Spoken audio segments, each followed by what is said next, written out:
ፕሮፌሰር ኃይሌ ገሪማ ከ40 ዓመት በፊት ዩሲኤልኤ ነው የፊልም ጥናቱን ለማድረግ ዩኒቨርሲቲ ኦፍ ካሊፎርኒያ ሎስ አንጀለስ የመጣው። በአሁኑ ጊዜ ፕሮፌሰር ኃይሌ ገሪማ በሃዋርድ ዩኒቨርሲቲ የኮሚኒኬሽን ስኩል ኦፍ ኮሚኒኬሽን ቴኒርድ ፕሮፌሰር ነው። 12 በጣም ታዋቂ የሆኑ ዝነኛ ፊልሞችን ቀርጾ አዘጋጅቶ አቅርቦልናል። ከነዚህ መካከል ጤዛ፣ አድዋ 1896፣ ሳንኮፋ፣ አሽስ ኤንድ ኤምበርስ፣ ቡሽ ማማ፣ ቻይልድ ኦፍ ሬዚስተንስ፣ አፍተር ዊንተር፣ ስተርሊንግ ብራውን እና ዊልሚንግተን 10 እንዲሁም አሁን ቀደም ሲል በቪኤችኤስ እኔም አይቼዋለሁ። በጣም ድንቅ የሆነ ፊልሙ ነው። ሃርቨስት 3000 years የሚል የ3000 ዘመን መኸር የሚል አሁን በዲቪዲ በቅርቡ ጊዜ እንደገና ቀርጬ አወጣዋለሁ ብሏል። እና Professor Haile Gerima is known for his groundbreaking cinema, Sankofa, a historical film on slavery. He currently is working on another documentary on slavery entitled The Maroon Project.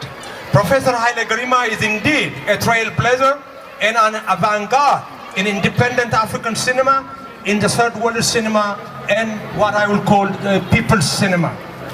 He has demonstrated that success in filmmaking profession can be attained without the support and endorsement of the Hollywood corporate cinema. Professor Haile began his film studies as a student at UCLA 44 years ago in 1970. Professor Haile Gerima is a film producer, a storyteller, a writer, historian, a cultural warrior, and a gifted teacher. Without further ado, please join me to welcome and listen to who is really indeed a source of our inspiration to all of us Ethiopians and Africans. Thank you so much for being with us.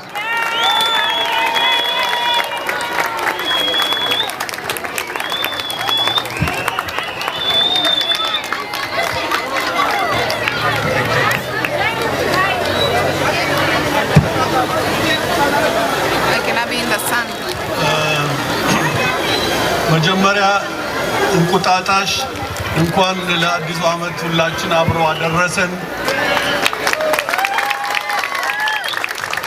ሁለተኛ ደግሞ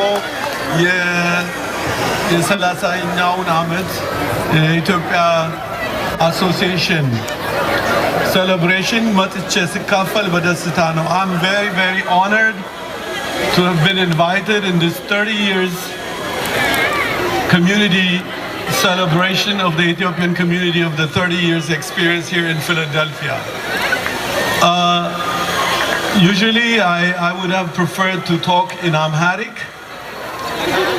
Again, I really don't want to leave out the young people who may not access the Amharic language. So please forgive me for speaking in English, which is really the distant language of my life, because I was born, grew up, I was 21 when I came to America, and my language is my Amharic. I'm sorry if it bothers many people, that is my mother's breast language, and I can never be detached from it. However, I will tell you today, I just hope, where are the dancers? My sisters, can you come in front of me, please? Those of you who are dancing, can you come here in front? Okay, would you stay with me for a little bit? Okay. I'll tell you this, I was very touched.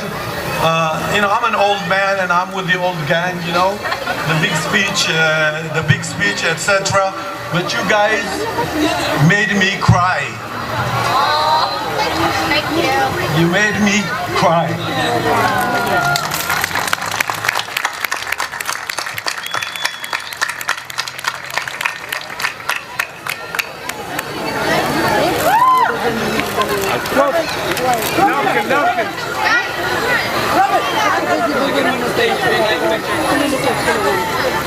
And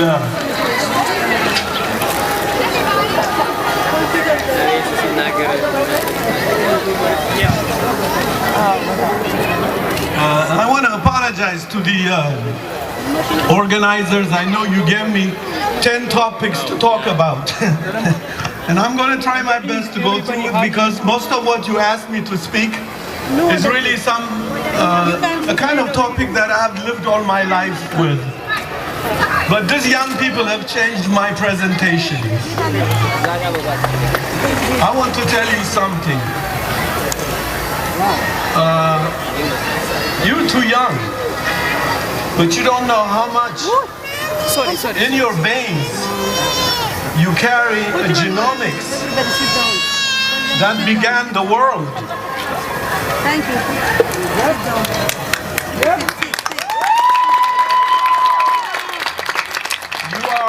You are the descendants of the Kush people from the Nile. Every music in the world, every dance in the world came from the Nile Valley. Don't you ever forget that.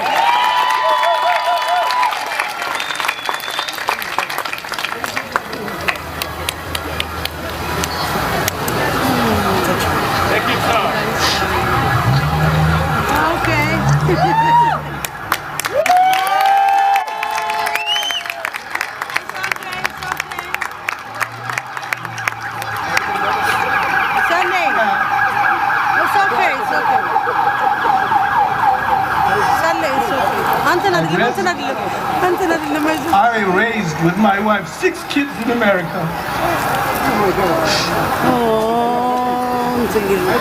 I would have liked to have raised them in Ethiopia, but you are here, and you can make the best out of this experience. Your fathers, your mothers, they work hard. I know the Ethiopian community, they work hard. So,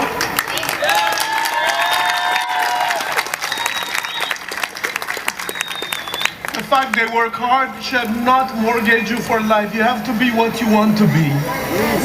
Be the best you can be.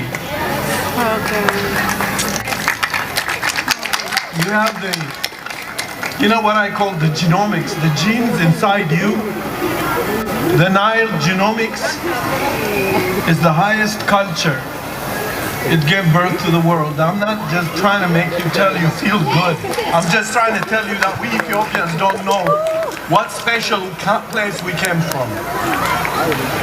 In America, black people in America, from the time of slavery, in any gathering they went, in any church they went, they invoked Ethiopia.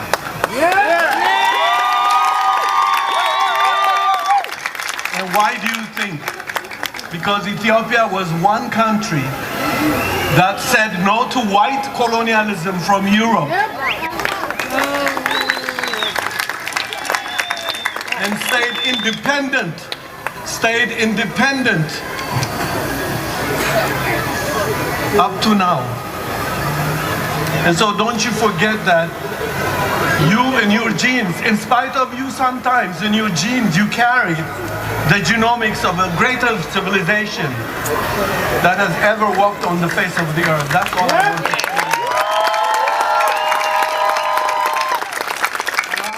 I'm telling you, I was blessed. I didn't know where I was coming because, you know, we Ethiopians are crazy people, so I didn't know what to expect. But when I saw you on the stage and the sisters that were singing earlier before you, I was deeply touched.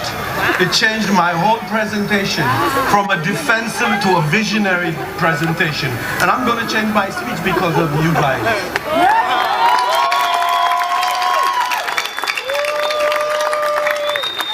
And I thank you very, very much. I hope you're not going anywhere. You can stay here if you want, but I hope to address people who actually I need to talk to.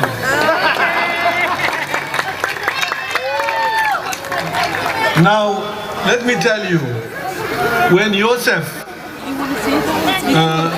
the limousine man who brought me from Washington, D.C., when he came, I was in the editing room, editing my film called The Children of Adwa 40 years later. And it has taken me over 20 years to make this film. Over 20 years I've been struggling with this film. You know why? Because most of the Ethiopians who fought the Italians, Mussolini's fascist Italians, died under our nose without us recording them. You don't know how hard it is to find a documentary footage that will show my people in good light. Not because I wished to show them in good light, because they waged a 5 years guerrilla warfare to throw the fascist Italians out of Ethiopia. So I'm making a film about dinosaurs. None of us Ethiopians resemble these Ethiopians. We are, as you know, we do not know our history. We do not know our culture. በአማርኛ እኛ ውቃቤ የራቀን ህዝቦች ሆነናል። በተለይ በኔ እድሜ ያለው ኢትዮጵያዊ በሙሉ ውቃቤ የራቀው ኢትዮጵያዊ ነው። I'm sorry, you have to start from there to go to the positive. Why I say that is because we are the very people who are killing our history, who are destroying our history, who are not preserving our ancestors. Most of our grandparents who fought the Italians died under our nose without us recording them, listening to them, because we were busy with our own sense of false modernization. False modernization. And our ancestors died without telling us what they want to tell us. And let me tell you, when I was desperately looking at the Ethiopians who fought the Italians who were still alive, I went to Asella, I went to Devra Marcos, I went to Gondar, Bulga, trying to find any living Ethiopian who can tell me how they threw the Italians out of Ethiopia. Most dead. I would go to some place, if I'm lucky. This is a 20-year story I'm telling you. I would find maybe one of you from Bichena, Godjam, the Balai Zalaka's place. Maybe there, I was there looking for your own grandfather, who you neglected, trying to film him or her to preserve the history. Why is that?